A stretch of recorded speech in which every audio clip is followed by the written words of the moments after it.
when we got out of the vehicle, you could actually smell the house. It was a giant cat litter box, pretty much. They were actually considering, do we clean this house out or do we demolish the house? That's actually how bad it was.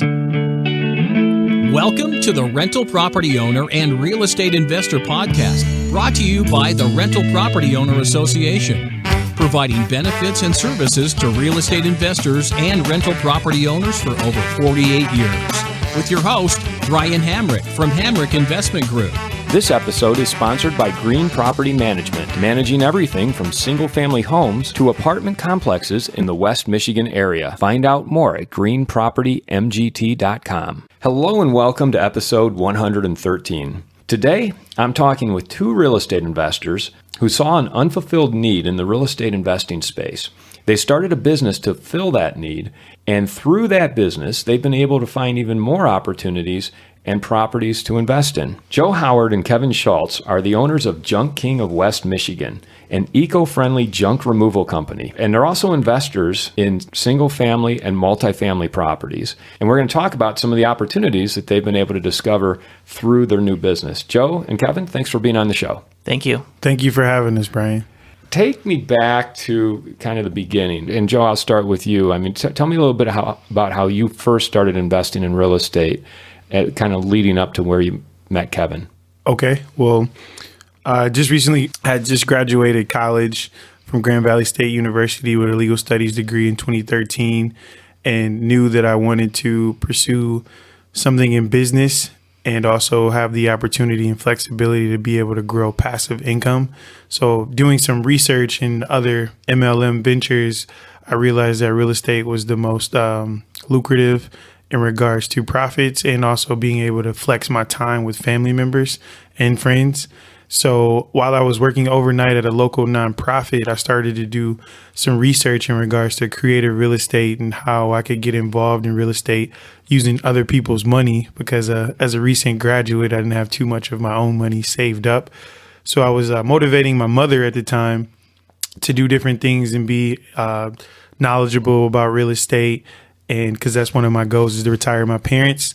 And we joined forces in regards to a lake house next door to the lake house I grew up in Idlewild, Michigan. We got that on a land contract, and that was my first deal done. So as my confidence grew, we put a tenant in there or tenants in there, and I was still working at that local nonprofit, and I got promoted to a program where I had to go out and find a unit for 10 teenage boys. And that's when I noticed that Kevin had a listing online. I reached out to him, said, hey, I'm a local investor. I'm looking for this. Let's set up a time to meet. We did, found out that we had a lot in common, but the local nonprofit did not want to move forward in purchasing the home that he had under contract. So we looked for other rentals to rent for the program. And then Kevin and I stayed in touch, found out we had a lot more in common after that. And we did some joint ventures. We did 2 joint venture deals together because unfortunately that deal that we initially met on fell through due to the time frame that we had. It was 30 days and couldn't find a buyer. So we hit it off doing some wholesale deals and realized that, hey, we could make this thing work, joining forces, his strengths with my strengths, my weaknesses. He overlapped. So we decided to go partnership 50-50 in regards to House Today, Homes Tomorrow, our real estate company, a real estate investing company. Let's go to you, Kevin, and take it from there. Well, actually, lead up to your life pre-Joe. Okay, sure. And how you got started in real estate investing. So my wife Angela and I started our real estate journey in 2011, so to speak. We had a condo that we had lived in. We moved to a different house. We bought a foreclosed property back in 2011 when the market was very good to buy foreclosed properties. And so we were left with that condo. We decided to rent it out, and that was our foray into being landlords. And it went really well. We had some really good tenants that we spent a lot of time finding a good tenant. We didn't just take the first person that showed up. So through that good experience, we decided to do this on a more a larger scale or a larger basis. And we at that time in 2015 we had paid off all of our student debts, which was a nice big relief, and so we decided to look for some rental properties. So through that we actually decided that the best use of our money was to find something that was distressed, because then we could put some work into it and we would already have equity in it. So we had bought a property in Kent City, which was a little bit outside of the area of our original focus, but it was a good deal. And we had started on the renovation process, and we were, I think, about a month or so into that when Joe and I met. And he got to see all of the trials and tribulations that went along with that first rehab.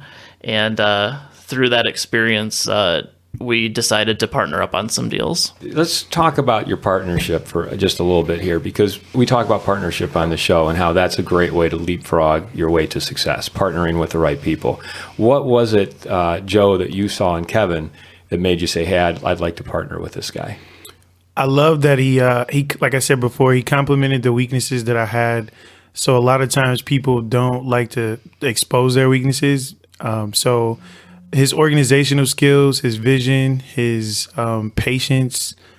I love the fact that he was very structured in that way, because I'm always a go-getter, but then Kevin sometimes is like, hey, whoa, let's evaluate this 4 more steps before we make this offer or go say that we're going to take this deal in. So that was something that I was missing in regards to my journey. And I love that about him, because in some ways, I may not tell him this all the time, but he's like a mentor to me, because still to this day, I'm learning new things from just walking with him step by step in different deals, or now with junking, doing different quotes. So Kevin, likewise, what was it in Joe that made you say, hey, this is someone I would like to partner with as well?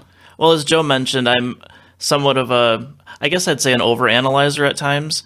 And that was holding me back a bit, where I'd have a good opportunity in front of me, and I'd sometimes they say analysis or paralysis by analysis. So Joe is really and I don't want to say he's a leap before you look kind of person, but he's very willing to take those risks and to get action moving and to go forward on things. So that combination that really complemented. That part of the partnership is really complementary. It sounds like Joe brings the passion and energy, and you kind of bring the structure and the maybe a little bit of the conservative energy to the partnership. Yeah, I'd say that's accurate, and it works really well, because if you're a person that can have both of those aspects in your mind, I don't know that there is anybody that has that perfect combination, but we've got 2 people that are thinking about different aspects of a deal or an opportunity, and it really just helps to drive that opportunity forward. Now, the 2 of you started partnering, and this was when you were focused on real estate investing. What did you get some deals done before you started junking? And if so, tell me what they were. Yeah, we did.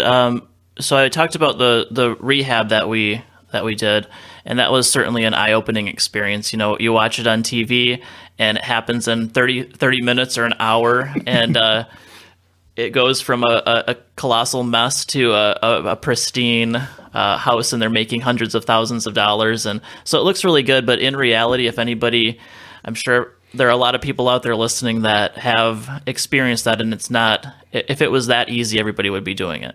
So we certainly learned a lot of things through that, and kind of fine-tuned our business model, and started to really use our ability to find great off-market deals and help other investors put those deals together. So that's where our business really started to go after the first rehab that we did. Kevin also made a great point in regards to, I think we were on our way to a walkthrough in Muskegon, and he just said, in regards to the time that we took to do the rehab compared to just doing 4 wholesale deals, at that time we charged a different amount of our assignment fee, then it would be equivalent with less liability, less headache, and less chances for people to rip off less experienced investors.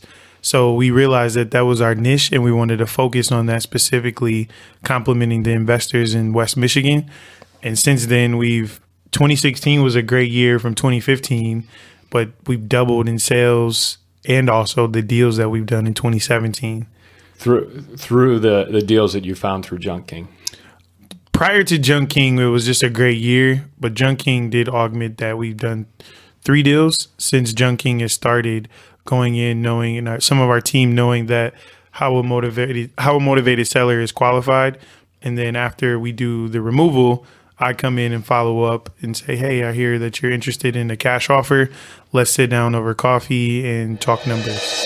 I'd like to take a moment to tell you about Green Property Management. Not only do they manage everything from single-family homes to apartment complexes in the West Michigan area, they also manage my entire portfolio. So I can tell you from personal experience that their unique flat fee management style is worth a closer look. If you feel that your property isn't operating to its fullest potential, then Green Property Management can help you take a holistic approach that will save you money, eliminate your headaches, and increase your net income. And if you're a property manager interested in applying Green Property Management's model, give them a call at 1-866-95-GREEN or visit them on the web at greenpropertymgt.com. I want to go back to like that first rehab that you guys did together as partners. And Joe, what kind of problems and challenges did you guys encounter? Kevin did majority of it because we weren't partners at that time, but just from my perspective, the problems that I noticed was just a constant communication between the subcontractors and knowing that, hey, this time frame needs to be done for someone else to get done. So the trickle effect really played a major role. And then also just being able to see and calculate misguided calculations of not even knowing the contingencies of repairs, basically. So you set $10,000 aside and it ended up being $15,000. The first rehab deal that we did, we were kind of like unofficial partners at that time. We had talked about real estate investing, and we realized that we had the same interests, and so we basically formed like I said, an unofficial partnership where Joe helped out with different things. It was a learning experience, and we decided that if that went well, that we would look at some additional opportunities together. So that was how we were partnered up on that first deal. And Joe certainly helped out with different things and helped provide some insight into things and do some legwork as it came to finishing that rehab up. As the two of you started working on more deals together, and I know at some point you realized that there was a need for this business that you started. Tell me the genesis of that. What need did you see out there? And if you have any examples, that'd be great. I do, and I pretty much remember the exact time that, I guess, maybe when you look back at it, seems like a thunderbolt struck, or a lightning bolt struck, but it was probably more of a thought out process. But we were working on a potential deal out in Belding. It was a 27-acre piece of property with a small house on it that we had grand plans for. And the house was a pretty big disaster. It was flea infested. The previous tenant had left all kinds of garbage inside and outside, some of it partially burned outside. It was just a really big mess. And we had a dumpster over there, and had Joe and another guy that was working with us, and my sister and brother-in-law, and even my daughter were over there at different times cleaning out that property over the course of a couple days. And as we were doing it, I mean, we were having a lot of fun. We were it was kind of like a treasure hunt going through all that junk. You never know what you're going to find. And Joe and I were talking as we were hauling stuff out, and we're saying, we're in the middle of the dumpster. In the middle of the dumpster, with all kinds of stuff running out of it and battling the mosquitoes. And what we were saying, we do a lot of these. We see a lot of houses that need this service that are just full of junk, and we experienced it cleaning out the rehab. It was really difficult for us to find somebody that was willing to do the clean out. I ended up using a friend of the contractor to do the clean out, and it didn't go very well. They missed a lot of stuff. We had to call back later and get another dumpster, and it wasn't as smooth as it could have been. So as we were cleaning out this house in Belding, we thought, well, we know a lot of people that use this service. We use this service. What if we bought some boxes and we could use them for our own jobs? We could maybe rent them out to other investors or people that we know would use the service. And that kind of evolved to, well, we've got some people helping us here. What if we hired people to help and we could do the entire clean out? It could be a full service thing. And it just went from there. So that was the fall of 2016. And just kind of started looking around for what was there. Actually, I kind of forgot about it at some point. And for some reason, it came up again that I found a listing from a franchise broker on, I don't remember what site, online somewhere, and got to talking to him and went through the opportunity and saw that it was a fit for what we wanted to do. And in early 2017, we purchased the franchise and started the business. Also, in between there, it was another job that we did for a local investor and his wife over, I think it was Tamarack Street. It was a lady and her daughter. They lived in a condemned home. Good thing we're not mandated reporters, because we would have had to report that. They were living in there with no water and no heat. You remember that house on Tamarack? It was, anyways, it was a small wholesale deal, maybe like $2,000 of assignment fee, but we had to go over and bring a trailer and put dumpster on the trailer. I do remember that, yeah. And that's when it came back up that about the junk removal. And I'm like, this is a great idea, but to be in the middle of a dumpster once again, talking about starting a dumpster business is a need. But then when Kevin did the research with the broker and just looked through the purchase agreement or the documentation or junking, then that's when I knew that it was going to be a home run.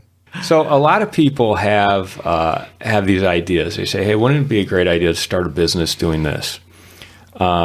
But you guys actually did it. You took that leap. What was it, because the two of you were together and you could bounce that off each other, that you were more willing to do it, or was there some other magic that made you say, let's go ahead and buy this franchise and start a business called Junking?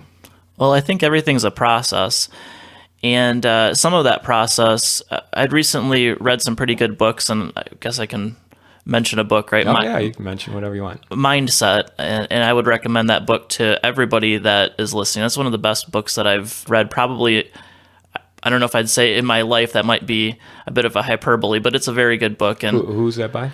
Carol S. I believe it's pronounced Dweck, Dweck. I may be slaughtering that last name, but look it up. Mindset. So that book kind of gave you the mindset to be willing to do something like that. Go out on a limb and start your own business. Right. It talks a lot about making mistakes and how people typically view making mistakes as a really bad thing. But that really brought to light that making mistakes is the best way that we learn. Think about riding a bike, for example. When you fall off, you learn a lot quicker than if someone's holding you and constantly pushing you and helping you balance. It's just it helps the learning process, and making mistakes is actually a good thing. And so not having that fear to make a mistake, but actually almost looking to make a mistake or doing things that force you to that edge where you have a good chance of making a mistake. That's how you progress. And so that helped with some of the natural fear that goes into starting any kind of business. And in Joe's partnership, like we talked about earlier, his willingness to move quickly and to take some of those risks and to bring that energy to it, that really helped with that decision-making process. For me, it was, I recommend the EMyth by Michael Gerber. It was another book that Kevin recommended. I haven't read The Mindset yet. That's on my New Year's resolution to-do list. But it was within that book, it highlighted about the manager, technician, and the entrepreneur within us. And we'd already been doing successful year after year with House Today, Homes Tomorrow, LLC, our creative real estate investing company. So our trust was already there. We already liked each other. And we knew from prior experience that the seriousness was there from just having other ventures with other family members or other friends go kind of sideways. So we knew that we were on to something with real estate. So why not keep that momentum going in the right way to complement this other business?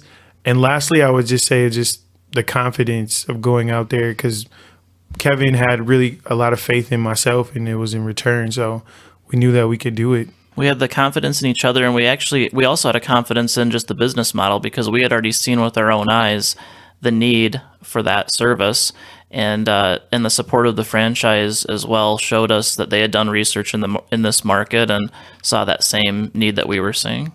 So Junk King, let's talk about Junk King then, and then I want to get into kind of some of the deals you found through Junk King. But as far as that business, you buy a franchise, start a Junk King business, and you know the need is there. How did you connect yourself with that need? So how do we go out and find our clients? Is that exactly pretty much what you're asking? So yeah, exactly. How do you find your clients? Well, there's a lot of different ways. Actually, our best way of finding clients right now is through internet marketing. Everybody, when you want to know where to go to eat, when you want to know who to hire for your plumbing, when you want to know anything, what do you do? Google it. You Google it. So when people have junk that they want to remove and they say, how do I get rid of my refrigerator? Where do I take my old TV? Hot tub removal. Hot tub removal is a big one. Where do I take this concrete? They're getting online and they're Googling it, and we're coming up hopefully number one in the search results. And that's really one of our main ways that we find those connections. Another big way is through networking and through the network that we'd already started to build with realtors and investors and property managers. We knew that we could leverage those existing relationships for the business right from day one. My highlight from that was to piggyback off what Kevin said, was with the real estate investing being RPOA specifically, going every Friday to the breakfasts or every first Monday to B-Dubs meetup.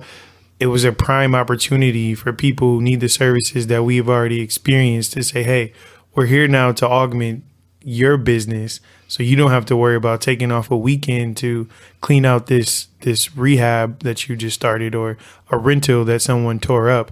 Give us a call. We're prompt, professional, and polite.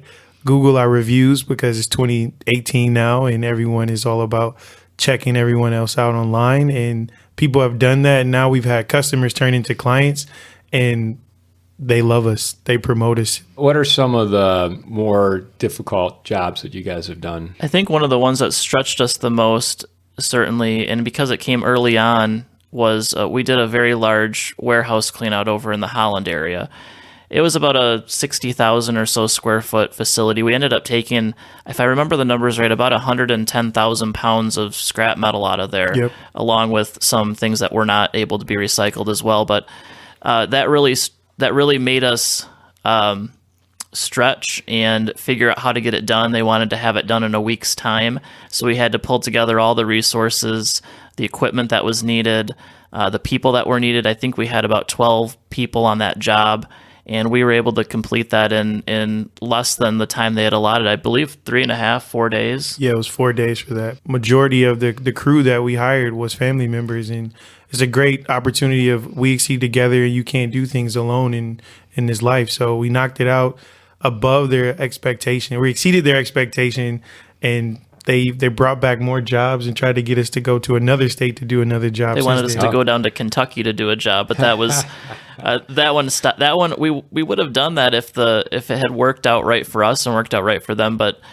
with some of the timing that they had in place, they had to do something else. They actually got a lot more than they paid for because Joe's mom came and cleaned their bathroom at the warehouse too, which was a bonus for them. So that was wonderful. What are some of the more disgusting things that you guys have encountered? Yeah, that's a great question. That's a question that the local news stations have been interested in too. We've got done 2 like dirty job segments type of thing because well, people are fascinated with just the disgusting things that people will put up with. They are living. Mm-hmm. Well, first it starts with if people have not been to the landfill, that is an experience. For sure. Because you put stuff in your garbage can out at the end of your street and you don't know where it goes. You kind of know it goes to this big pile of waste and you see it in the distance with the seagulls flying around it and you smell the methane. But when you're actually up there, that's a whole different world. So the first time that we went up there, actually, that's an interesting story. That was one of the challenges that we experienced. So we had kind of done a dry run before our official opening day. We cleaned out a rental property that I own over in Muskegon. as our dry run, and we went up and we dumped, Joe and I together, and saw how it worked. And it was it's like off-roading through mounds and mounds of garbage, and it's stinky and it's dirty, and there's trucks driving all over, so you're trying to back up and not get run over. And so the actual first official job that we did, I got a call. It was probably about 1 o'clock in the afternoon. We're up in the landfill, and the truck won't start. And this truck is brand new. It had, I think, 600 miles on it, and it's up in the landfill, stuck up in the landfill with 3 of our guys sitting in it, and it won't start. Yeah. And come to find out, all the jostling around up there had knocked the fuel line off of the fuel pump, and so it wasn't getting fuel, and we got that straightened around. But that was certainly a trying experience on our actual first official day of business. But you asked the question, some of the dirty things, and certainly in houses, some houses are just as bad as a landfill, I suppose. We've had some that, rotten food, fleas, bed bugs, just animals going crazy and not using their litter box. And we did a quote on a house up north a couple of weeks ago, and this was an abandoned house. I don't know if it was condemned and that's why it was abandoned, or what the circumstances were, but nobody was living there. When we got out of the vehicle, you could actually smell the house. It was a giant cat litter box, pretty much. And that's probably the worst house. That's probably the worst house I've ever walked through, even in all of our investing and Junk King days. They were actually considering, do we clean this house out or do we demolish the house? That's actually how bad it was. Yeah. And were there cats living in it, or had the cats that lived there just... It smelled like the cats had died there too. Oh, really? It smelled like they may have had lions living in there or something. It was the door was open. I don't know. There were no cats in there when we went in, but certainly they left their scent. My dirty job, one of my dirtiest jobs was Kevin experienced it as well. But we did a job for this lady. She's actually she's a client now, and it was so bad that myself and 2 of our guys had to wear masks in her driveway. So we just cleaned out her driveway, but the stench was just so strong that it was like a threshold of just stink. What does that mean? You cleaned out her driveway? Had all this stuff in the house been moved to the driveway? No, it was just she had just a plethora of junk, of waste that was just stacked up in her driveway. So we could only pull up halfway in just to pass the sidewalk, and that's where the assignment was. Was this like a hoarder who had run out of space in the house and then started hoarding on the driveway? I couldn't go in her house. What it was, she told me, she had gotten ticked off at the trash removal service and stopped paying the bill, so they stopped picking up the trash. So she started to throw her trash into her driveway, and it got that'll show them. Yeah, well, them, didn't she? Well, the city, I suppose people complained about that because actually, my brother and sister used to live in the neighborhood, and when I explained where the house was, they knew which house it was because when you would walk by, it was obvious that there was a problem going on there, and the city had eventually told her that she needed to clean up the driveway, or they were going to come out and clean it up and charge her for that. So we went and we cleaned up her garbage that she had been accumulating in the driveway. I would imagine it was probably about 3 or 4 months during the summer. So what do you learn about humans and the human condition when you clean out some of these houses?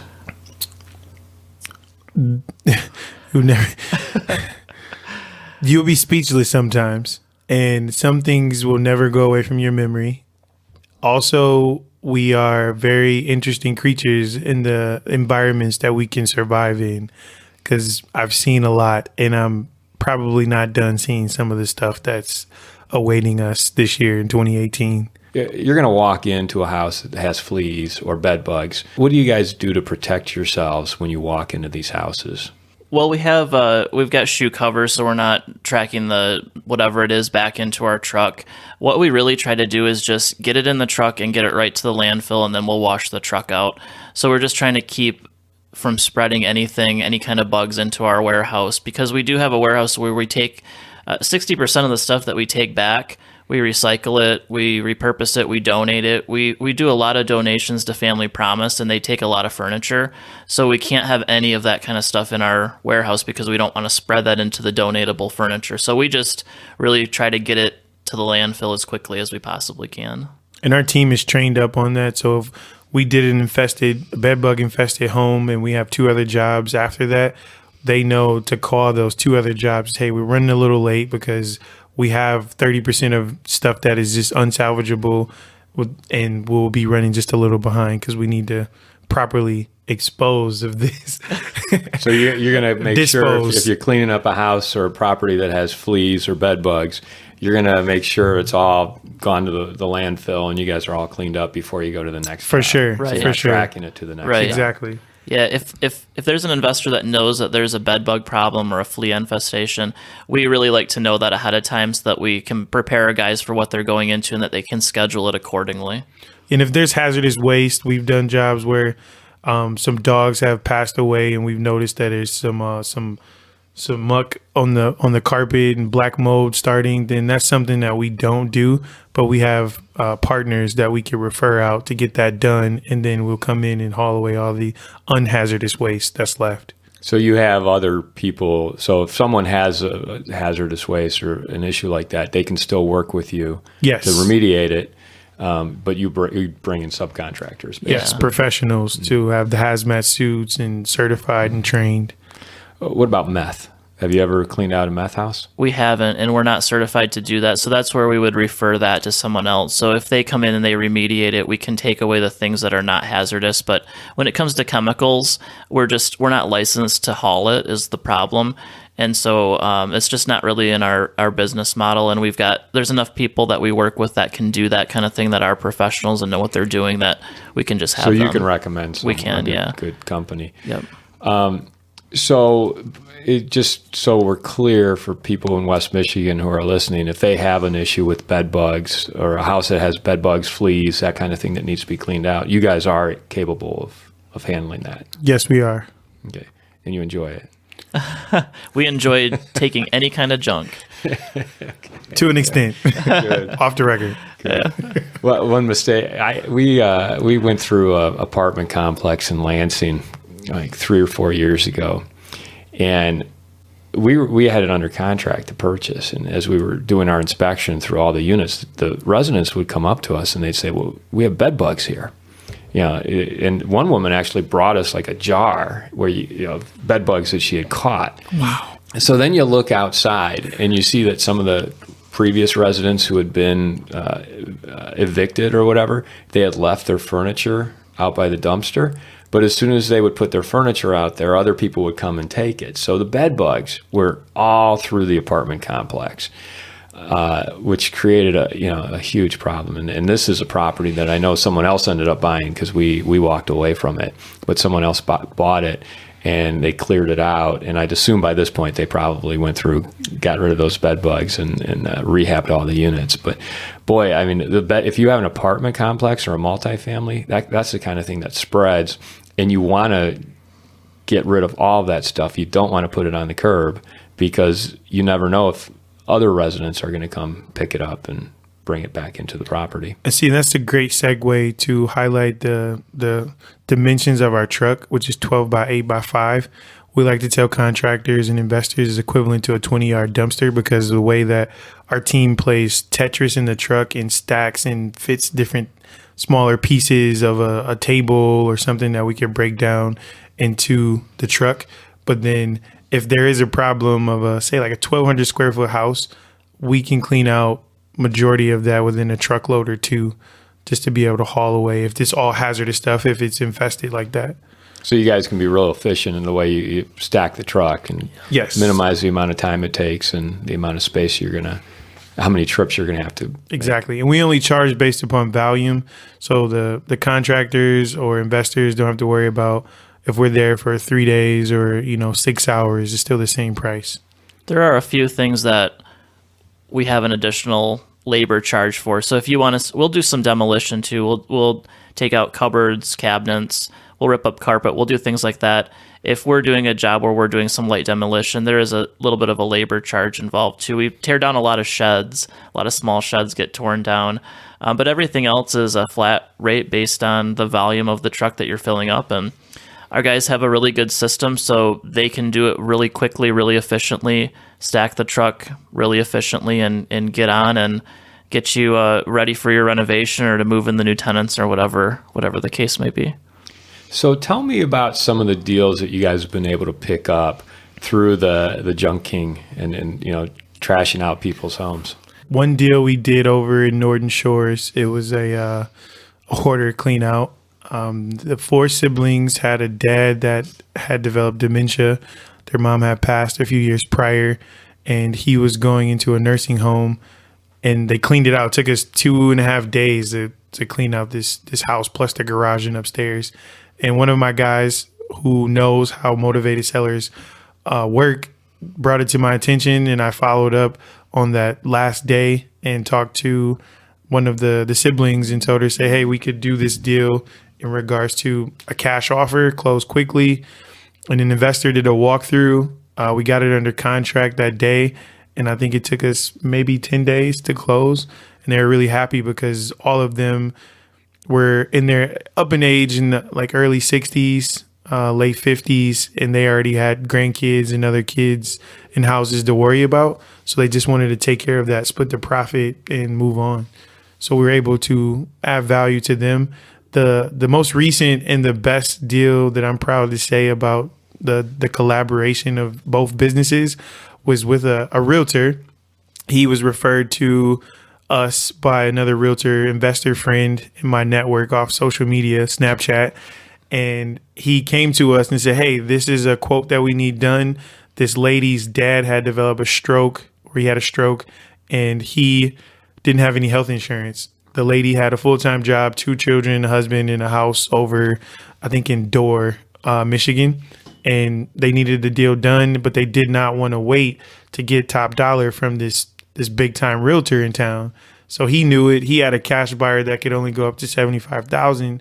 We had other investors that actually bought the other house over in Norton Shores, came in, and we offered $120,000, and we put $2,300 towards closing costs. And the lady was just ecstatic that we were able to help her and her father out. And what did you do with that house after you bought it? We wholesaled it to an investor, but then they turned around and paid us to clean out the junk. So it was a double dip for sure.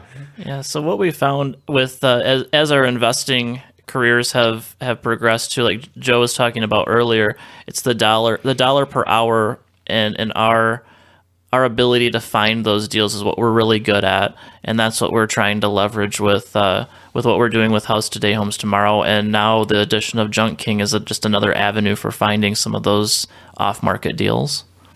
What's the name of the business? House Today, Home Tomorrow? House Today, Homes Tomorrow. Homes Tomorrow. And that's your real estate investing business? It is. And is that focused primarily on wholesaling then, or are you guys doing any buy and holds? At this point, because of the time that we have to commit to growing Junk King, we have pulled back, and we're only doing wholesale deals right now. Well, I can't say that, because if a good enough deal comes along, I bought a house in Muskegon to buy and hold earlier this year too. So if a good enough deal comes along where it fits in our portfolio, we will do a buy and hold. But for the most part, just because of the time commitment, and we're really just getting better and better at wholesaling, we've really focused on that a lot. So you've kind of built that network of investors that you can go to with a property like this? We have, and that was we talk about finding a need and seeing a need for junk removal, but really that's why we've been so successful, I think, at wholesaling as well, is because we saw that need. West Michigan is a great real estate market, and it's often hard to find a good deal here. And so we've have a proclivity for finding good deals, and there's a lot of people looking for good deals. And so we're able to put those together. We have a few aggressive investors that just literally text during the prime time of the year once a day, if not twice. Hey, Joe, you got any more properties? Anything new? We're ready to close. So it's a great feeling that relationship is there, that they know that we're going to bring them some of the best deals in town, and they have the faith in us to do so. Yeah. So how did you find these investors? I mean, these sound like cash investors who can close with $125,000. Did they come to you originally, or did you find them somehow? Lots of networking, lots of who do you know. I don't know that we've really done any kind of marketing or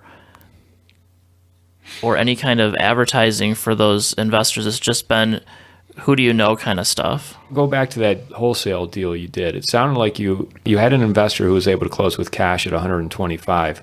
Was that the wholesale deal, or were you closing on that and then wholesaling after the fact? That was the wholesale deal. Okay, So our fee was included in there. He was all in at 120, and we took our fee out of that. And within our fee, we said that we're going to give put $2,600 towards the closing cost for the seller, because we knew it was a 5-figure assignment fee, and we didn't want to be greedy, but we also wanted to add value back to her to say, hey, in the future, if you ever need any friends or family members who need a house bought for cash, feel free to give us a call. All right. So you were able to make sure that the seller got a fair price. Yes. You guys made a decent profit, and your wholesaler picked up a great opportunity. Yeah, it's a win-win-win, and that's what we're looking for, and that's really the basis for everything that we're doing. I don't know that if we mentioned it earlier, but the holding company, the name of the company that owns Junk King, we're doing business as Junk King, but it's WEX 2 Management, which stands for We Exceed Together. And that's really what we're trying to do with every transaction, whether it's real estate, whether it's Junk King. We're trying to have mutual benefit between all parties, because one of the quotes that I like is from Zig Ziglar, and it's I'll probably slaughter it here, but the main thrust of it is that if you want good things in life, or if you can have everything in life if first you help other people get what they want in life. And so that's how we try to do things, that we try to help people first. In fact, one of the things that we've implemented with our team at Junk King is we allow the drivers to, if they see somebody who's just really desperately in need of having their house cleaned out, if it's maybe somebody who's lost their job and needs to move out of state, and maybe it's somebody that doesn't have the means or the capability to move some of this junk up, but they've got to get it out because their lease is up. If it's the right circumstance, we allow them to do a free junk removal to help that person out. So we try to give back in a lot of ways, because it's not just about making money. It's about making the community better and helping people that are in need. Yeah, and it sounds like you're helping out Family Promise as well, which is a really great organization here in the Grand Rapids area. Yeah. So the reason why we chose Family Promise was a few reasons. Number one, I had a recent history with them. When I moved over to the area, that was one of actually the first professional job that I had attained. So I was an administrative assistant to the executive director and assistant director. So it grew on me to go in, be humbled every day, because we always beat ourselves up for the things that we want in life, but there are less fortunate people out there that wish that they were in the shoes that we were in. So it was very humbling to work with these homeless families, and also be able to give back, just to say, hey, this is a hard time for you, but you'll get over it and move forward. And some nonprofits charge people for the less fortunate people, and we didn't believe in that. Family Promise, and also in the Image, gives the donated items to their clients or to the community for free, because that's how it should be if they're less fortunate, and that helps avoid recidivism of homelessness. Yeah, it's a great organization. So as we wrap it up here, what do you see going forward? Well, we certainly want to continue to expand our ability with the Junk King in Grand Rapids. Right now we've got one truck, and we're planning on adding dumpsters so we can service both the investor or the homeowner who is more of a DIY kind of person and wants to, for whatever reason, haul the junk out of the house themselves. But we'll continue to service those who want the full service junk removal. And right now we're covering all of West Michigan, Muskegon, down to Portage. And actually we'll do a job. We're doing a job up in Hesperia later this week. So we'll go wherever it makes sense. So really just expanding our service, helping more people get rid of their unwanted junk, maybe in the future expanding to other parts of Michigan as well. I think it's cool that we did a job with a government contractor here in town, and we had to go in and do security badges, and I got to check out some of the drones and some of the top secret stuff. But even they have junk, so I felt like a nerd at home in a way, because I was just getting this backstage pass to just check out all this cool stuff that people probably will never even see or hear about. Yeah, it seems like you guys have the opportunity to see things from a perspective that most people can't even imagine.